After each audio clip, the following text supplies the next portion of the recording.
Audio presents the unabridged recording of In Shining Whatever by Carolyn Brown, performed by Brittany Pressley.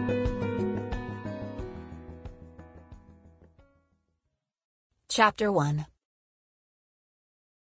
Being a smart detective didn't keep Kate from making the biggest mistake of her life. She wasn't 15 anymore, she was 30. She wasn't a high school sophomore in love with the quarterback of the football team. She was a detective, albeit only a relief policewoman in Breckenridge, Texas at that time. There was no excuse for falling asleep next to Hart Ducaine. Granted, that's all they'd done, but if anyone saw her leaving the motel, she'd have a devil of a time convincing them of that. She knew where she was and what she'd done before she opened her eyes, but it didn't keep her from wishing it were a dream like all the others. His snores from the other side of the king-size bed in the Ridge Motel in Breckenridge told her it had been very real. She gently rose up on one elbow. It was Jethro Hart Ducaine, all right. Blonde curls lay on his neck, a testimony that his father had no say-so anymore about Hart's haircuts. Soft tendrils fanned out across his cheeks, thick but by no means feminine.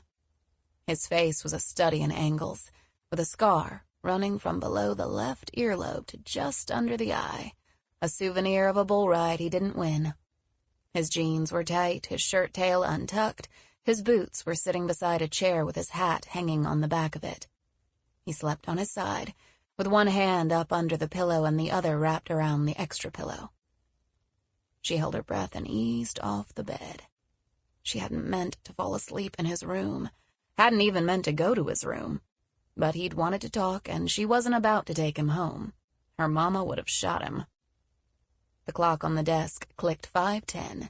She slipped her feet into the bright red high heels, picked up her fancy little red satin purse, and tiptoed across the floor. The door creaked slightly when she opened it, and a cold blast of winter air rushed in, but he slept on. She waited until she was outside to don her coat. In 5 minutes, she'd started her truck and was pulling out of the Ridge Motel parking lot, headed east into town. At least she'd gotten away clean. She wouldn't even have to tell Sophie and Fancy, her two best friends, about where she and Hart had gone after Fancy Lynn's wedding. Hart awoke to the noise of someone beating on the motel door. He sat up and combed back his blonde curls with his fingers, wished for a breath mint, and went to let Kate back inside. She'd probably gone to McDonald's. Sample complete. Ready to continue?